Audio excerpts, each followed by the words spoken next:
With the release of the new iPhone X, time will tell whether it's a stud or a dud. So put your new iPhone X, iPad, or iMac to good use and click on that subscribe button before we look back at the top 10 Apple products that were epic fails. The Apple III. There may be no more iconic actual computer than the Apple II. It was what turned Apple into Apple. From Steve Jobs' garage, with the genius help of Steve Wozniak, they changed the entire computer game. So, considering the Apple III was the first computer created by Apple that wasn't designed by Wozniak, shows that this thing was pretty much doomed from the start. The work on the III, which was intended to be the successor to the hyper-popular Apple II, began in late 1978 by a team that was led by Dr. Wendell Sanders. The III was codenamed Sarah, after Dr. Sanders' daughter. While the machine was plagued with issues, including but not limited to the fact that it overheated, was riddled with bugs, and crashed regularly, the main problem was its 8-bit CPU. IBM, which was Apple's largest competition at the time, and originally stated that it didn't see the point of going into the personal computer industry, released a 16-bit machine shortly after the release of the Apple III, and thus made it relatively outdated a few months after its release. Maybe they should have asked Woz what he thought about things. Steve Jobs and I were once robbed at gunpoint outside a pizza parlor. The Apple Lisa. Speaking of computers that were named after the daughters of people at Apple, Lisa was the name of Steve Jobs' daughter. Because of the issues Jobs had with the girl's mother, he denied he was Lisa's father for many years. He often refused to help pay for anything, despite the fact he was a millionaire multiple times over after Apple went public. Jobs was a perfectionist when it came to his work. He spent a ton of time and money on the Lisa, and because of that, the board of directors became concerned, eventually taking him off the project altogether. Jobs ended up on a mostly mothballed project, the Macintosh. Jobs had promised that they would sell 2 million units in the first 2 years, but the machine only ended up selling 100,000 units total. Jobs blamed that on the fact that the board priced the machine at a ridiculous $10,000 in 1983. That's the equivalent of almost 25 grand today. A corporation could afford it, but most people couldn't. The machine was also considered to have relatively low performance and unreliable, twiggy floppy disks. However, despite the epic failure of the Lisa, it did introduce a lot of advanced features that Jobs integrated into the Macintosh. The Macintosh Portable. Before the term laptop was coined, people called them portable computers. The Macintosh Portable was the first battery-powered portable PC created by Apple, and it was released in September of 1989. Personal computers were still not a novelty, but definitely a lot more niche than they are now. Without the internet and decent games, there wasn't a huge need for computers besides work, or early versions of Paint. Perhaps that's why, while critics raved about the Portable, the sales were actually pretty low.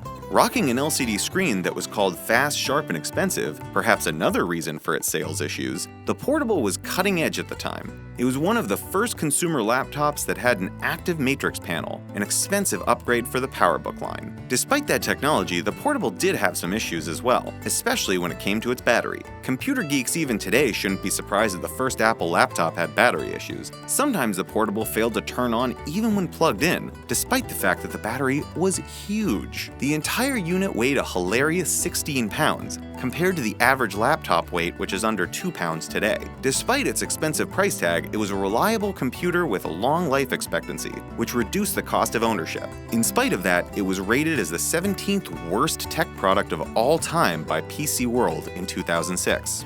Apple Newton.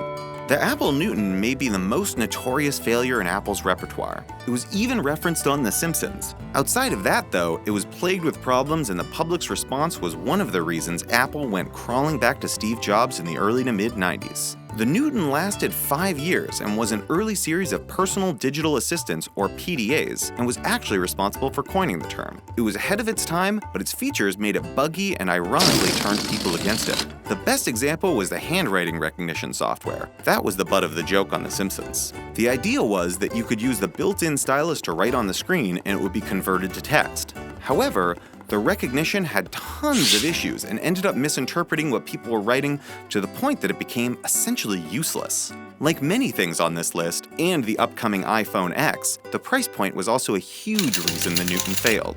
However, its operating system was a positive and inspired a lot of features and aspects of future Apple OS designs. The Newton took the negative of being a massive failure and turned it into the future OSs that are considered some of the best in the industry. Apple Pippin. The Apple Pippin is one confusing device that was way ahead of its time. It looked like a video game console and is described as such by many articles and lists online. It is a video game console, sure, but it's a lot more than that. As Apple described it, an integral part of the consumer audiovisual, stereo, and television environment. New consoles like the Xbox One and PlayStation 4 are only recently offering this feature. For a console to be able to control basically everything in one's television and music room in 1995, it was just too much, too soon. Japanese toy maker Bandai, known for the Tamagotchi, approached Apple in 1993. They hoped to partner on a game console based on a scaled-down version of Apple's Macintosh CD-ROM system. Apple was to handle the internal components, while Bandai handled the casing and packaging.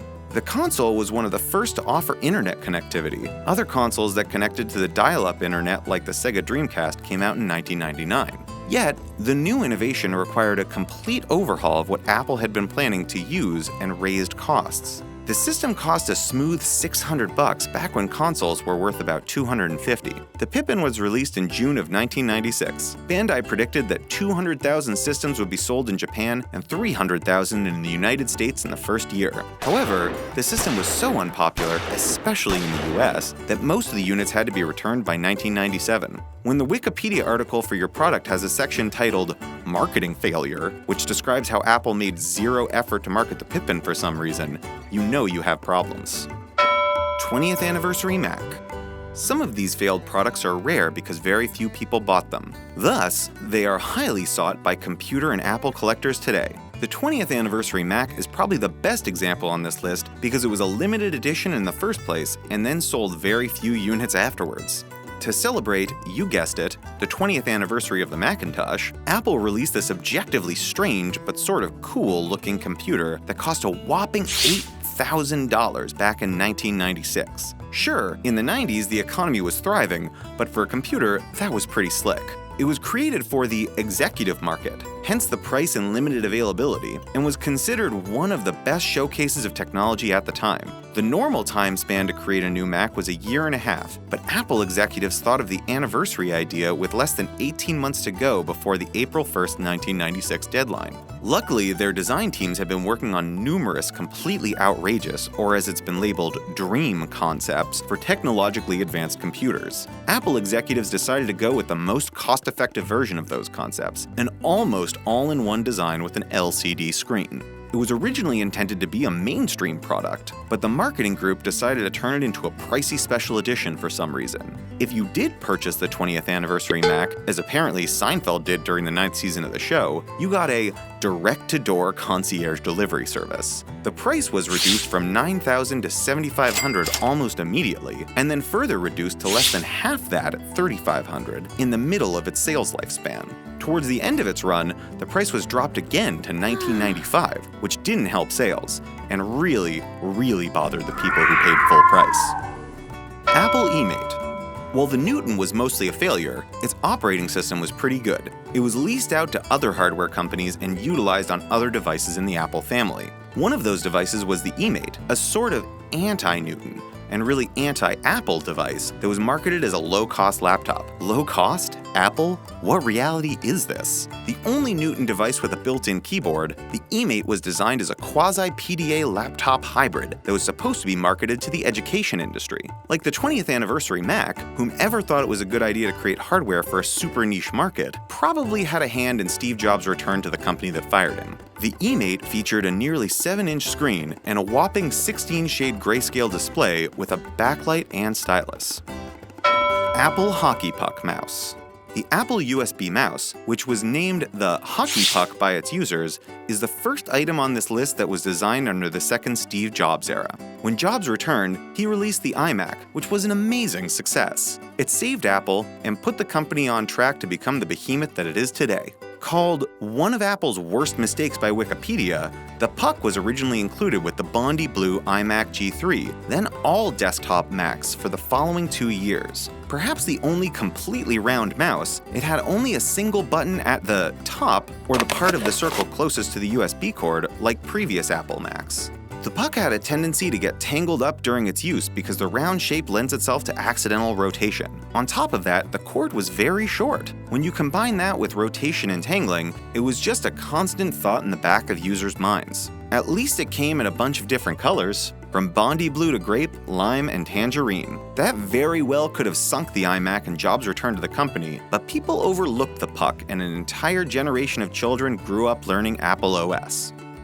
The Power Mac G4 Cube. After Jobs was let go from Apple, he started another company that focused on creating relatively expensive computers for the education industry. That company was named Next, and for the most part never created any products, or rather never sold any, but rather created an operating system and held demos. Those demos were essentially gigantic sales pitches and an opportunity for Jobs to have just enough to show Apple that they needed to bring him back. The OS was great, but Jobs would spend his demos showing off a cube-like computer that didn't really do anything. That cube computer got Jobs his job back, though. It's probably not a huge surprise that Apple ended up creating Cube Computer. It was a beautiful machine aesthetically, so much so that the New York Museum of Modern Art has a G4 Cube in one of its collections. Many consumers balked at the price of the Cube, though, especially considering that it just came by itself without a monitor. On top of that, the early models had a manufacturing issue and ended up with tons of cracks in the clear plastic case that surrounded the Cube. If you dropped thousands of dollars on the Cube and were justifying it by saying, "But look how cool it looks," you'd lose that rationalization after a month or so when the beauty was replaced with cracked plastic. After getting this far into the list, you may be surprised that Apple made it through the late 80s to early 2000s and kept a stellar reputation for quality and aesthetics. That just shows you what a remarkable salesperson Jobs was, and how amazing the iPod and iPhone were and are, respectively. The U2 iPod. In the mockumentary Popstar, Never Stop Stopping, Andy Samberg plays a rapper named Connor for Real. I know this sounds weird, but stick with me. At one point, before he releases his second album, Connor tells his friend there's no such thing as selling out after meeting with a company that makes kitchen appliances. That company wanted their appliances to all start playing Connor's new album at midnight the day of its release. While his friend is hesitant as he feels like people will react negatively to receiving music they don't want, didn't ask for, and can't get rid of, Connor states that if you don't sell out, people will think no one asked you to. Of course, it's a huge disaster, and people hate it so much they destroy their toasters, fridges, and microwaves. It's funny because they were making fun of what CBS News called Apple's $100 million U2 mistake from 2014. At the time, U2 was the biggest rock band in the world, but they hadn't released an album in 5 years. Apple, now run by CEO Tim Cook, thought they had an amazing opportunity. They decided to give away U2's newest album in a marketing move Cook called the biggest album release of all time to Apple's 500 million iTunes customers. People with Apple products with iTunes suddenly awoke to find a U2 album on their devices. Because the album was free, it cost Apple upwards of $100 million.